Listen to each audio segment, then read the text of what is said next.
And before we get into Factor Cap, we have some breaking news from Agent Wojnarowski. He says free agent Klay Thompson plans to join the Dallas Mavericks on a 3-year, $50 million deal with a player option. So sources tell ESPN Thompson ends his historic Warriors run as part of the multi-team sign and trade that'll send Josh Green to Charlotte.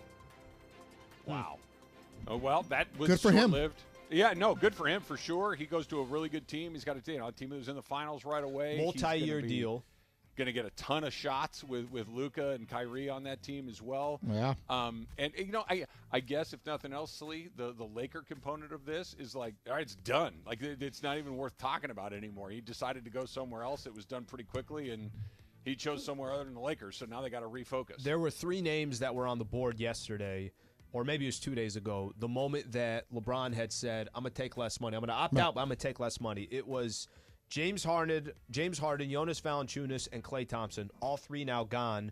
By the way, just for Klay on this, 3 years, $50 million, and they did a sign and trade to make it happen. That's a really good deal for Klay Thompson. It's not a 1-year deal for $14 million. Nope. It's in a state that does not have state taxes, so it's even more money. And Beto, you had said something we were prepping. He's going to go where the money is. That's where the money was. That's exactly where the money is at. Good team for him, opportunity. And so now LeBron has to go and take all the money, right? Yeah. There's no need to take the pay cut. You remember that thing I said about good for him, man. His money? I'll Poor take guy. it right back off the table. Man.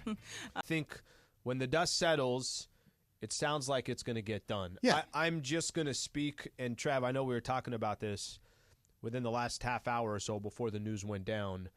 I think it's just natural, and I'm not saying this just for the name, because we weren't talking about a 3-year deal with the Lakers. We weren't talking about a $50 million deal with the Lakers. We weren't saying any of that. We were just saying that if he can come in for that mid-level exception, then it sounds like that's the right player to have for the Lakers. That's another one off the board. So every player that I think we've talked about so far that could be tied to the Lakers, all of them gone. And unfortunately, as the musical chairs continues, I wonder if when the dust settles, Lakers are going to have any new players a part of the roster, and Klay's another one off the board. If there was a sign and trade available when the Lakers didn't go for it, then what do you do? Well, that's the great question, Beto, because that's exactly what I want to get into you guys with. 3 years is a long time for somebody that is playing the way that Klay's playing. Like the 1-year deal that you were talking about, great, right? Come in, knock down some shots. Let's see what happens. Let's see what it looks like. But for a player that is clearly in the second part of his career, that is not the two-way guy that he is. He can still shoot the lights out. He's going to be able to do that when he's 150 years old. That's not a big deal. But a 3-year deal, that's a real commitment.